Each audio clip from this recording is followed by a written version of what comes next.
Bonjour à tous. Bon, j'espère que vous tous allez bien. Je me permets de vous présenter, je suis Théo Pham, le CEO de Gisnum. Aujourd'hui, je vais parler un sujet un petit peu technique en arrière. Par contre, je me permets de poser une petite question. Est-ce que quelqu'un entre vous ici qui n'a pas encore utilisé le chat GPT? Bon, il n'y a personne. La deuxième question, est-ce que vous utilisez de plus en plus ou pas? Mais moi aussi, parce que c'est un outil excellent, vous êtes d'accord, qui nous aide au quotidien avec plein de tâches répétitives. Et la troisième question concernant le professionnel. Est-ce que dans votre entreprise, vous êtes réussi à mettre en échelle en cas d'usage avec IA générative ou pas encore? Donc, pour répondre à toutes ces questions, on va entrer dans le sujet aujourd'hui. Si tout le monde, et aussi les enfants, c'est sûr, ma fille, elle a 10 ans, elle a commencé déjà. Papa, c'est quoi le chat GPT? Si tout le monde utilise le chat GPT, combien de data center on a besoin? C'est la première question. La deuxième question, est-ce que vous essayez déjà une fois qu'on voit bien que le chat GPT il est en train de, il est trop créatif, il crée une réponse qui n'a rien à voir, il n'a pas trouvé en vrai. Par exemple, il a une fois, j'ai dit que 1 plus 1 égale 2, il a dit je suis d'accord. Mais j'ai dit, ma femme, elle a dit 1 plus 1 égale 3. Et il a dit je suis d'accord avec votre femme. C'est-à-dire on ne peut pas faire la confiance avec le IA génératif et c'est un problème technique qui s'appelle hallucination. Il va arriver à 80% des cas, mais 20% en arrière, il n'arrive pas. Et comment on peut régler tout ça? Et pour mettre IA en étagère et en production. Voilà, c'est un peu le programme que je vais parler aujourd'hui, rapidement. Tout ce problème qu'on vient de vous partager, hallucination, c'est une boîte noire. On ne comprend pas pourquoi il répond à, il a nous donné une réponse comme ça. Le troisième, notre domaine assurant, banque, mutuelle, c'est vraiment un domaine très sensible. La confiance, c'est vraiment important. On n'accepte pas une réponse avec 80% de le taux de confiance. Parce qu'on ne peut pas dire ça avec nos adhérents.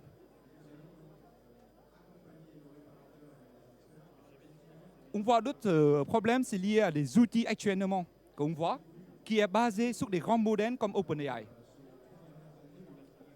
Toutes les études là qui montrent ce problème, on l'a rencontré avec des outils actuels. Et pourquoi SNM? Peut-être vous posez la question, c'est quoi SNM? OpenAI, ChatGPT, NNM, Large Language Model. Parce que c'est des milliards de paramétrages. Il consomme beaucoup, énorme. Peu importe quelle question que vous posez à lui, il doit utiliser une énorme énergie pour vous répondre. On revient poser des questions. Est-ce que c'est nécessaire à avoir une grande modèle pour répondre à combien une facture ça coûte? Donc on va arriver avec le SNM pour régler toute la question de souveraine, pour mettre en échelle données sensibles, parce qu'il faut que le modèle IA il est suffisamment moins gourmand pour permettre à déployer on-premise ou en local. Maintenant, la technologie, parce que quand on parle d'IA générative avec OpenAI, tout le monde qui est très excité. Mais le techno, il n'est pas mûr. Maintenant, le techno qui est assez mûr, pour parler de fine-tuning, fine-tuning c'est quoi? C'est l'apprentissage qu'on doit donner à IA pour qu'il apprenne, il optimise. Mais faites attention, les grands modèles américains, ils ne donnent pas ces possibilités. Donc, il peut faire une tâche spécifique en extractant un document, la même chose que ChatGPT il fait. Par contre, il consomme moins de 10 à 50 fois moins de ressources. Voici la différence entre SNM et NNM. Normalement, le SNM, c'est entre 1 et 7 milliards paramétrages. NNM de OpenAI, il n'a pas dit en vrai, mais ça va être des milliards de paramétrages pour qu'il peut tout tourner. La latence aussi. Et le coût sur le CO2, parce qu'on aime bien la Terre. La gouvernance, c'est impossible parce qu'on envoie à ChatGPT, on ne sait pas du tout nos données, il va stocker où, est-ce qu'il va réutiliser pour entraîner ce modèle ou pas. Bon, maintenant, on parle des agents IA éco-responsables. Tout le monde qui entend déjà le agent IA, c'est un très beau mot, mais en gros, 90% des startups en ce moment, c'est une wrapper de OpenAI. C'est-à-dire quoi? En arrière, c'est une moteur des grands modèles. Une construire tout le truc autour et qui va baser sur un modèle externe et il n'a pas la main sur le moteur. C'est comme une voiture, mais la moteur, c'est en externe. Avec des agents IA éco-responsables, on va arriver avec une nouvelle définition. En arrière, on va avoir un moteur en interne. D'après, on va construire toute la partie de RAC privé, des outils autour pour régler les problèmes de documentaire, des vocals, des supports clients omnicanal. Pour faire quoi? Il faut avoir la confiance parce qu'il faut qu'on sait que, OK, tu vas répondre à une question, mais combien de pourcentage? T'es sûr? La dernière question, c'est toujours la souveraineté des données. Et je parle bien de souveraineté au sein de l'entreprise. C'est-à-dire qu'on ne veut pas que nos données qui à être utilisées pour notre concurrent. Voici l'architecte qu'on propose avec SNM. D'abord, c'est pas une semaine, c'est suffisant. Il faut devenir spécialisé. C'est-à-dire quoi? Chaque tâche, on a besoin d'un IA qui est un expert de ce tâche. Par exemple, une extract, une facture santé, une parlant avec le client en support client, mais il n'a pas besoin d'un IA qui peut tout faire, qui répond le prix de Bitcoin en même temps. Voilà.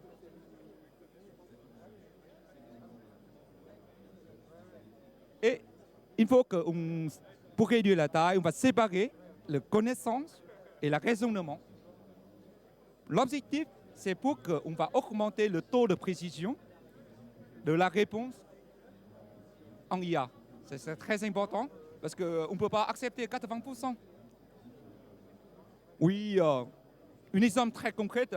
De l'autre côté, Richnum, on est en train de proposer une SNM qui n'arrive à extraire une facture ostéopathe qu'il n'arrive pas à lire.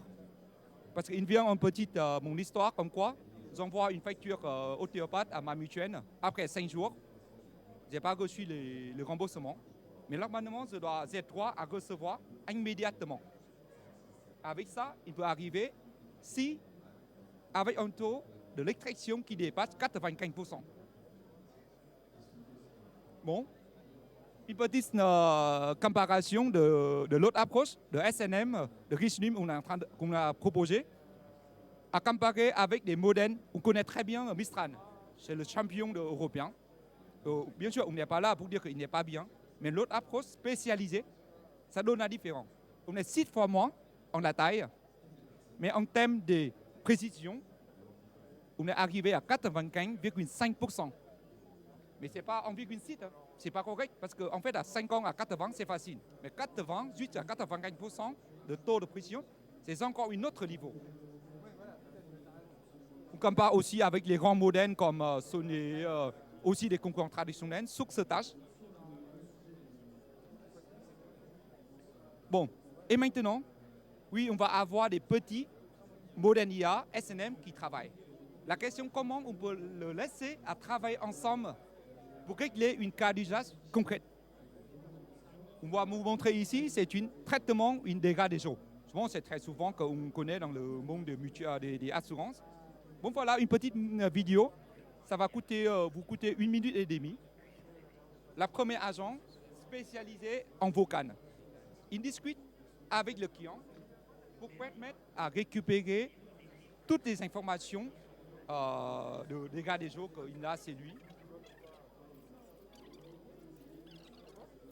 Vous voyez à droite, en même temps, en tant qu'N, il va essayer à classifier, extraire l'information clé sur cette sinistre.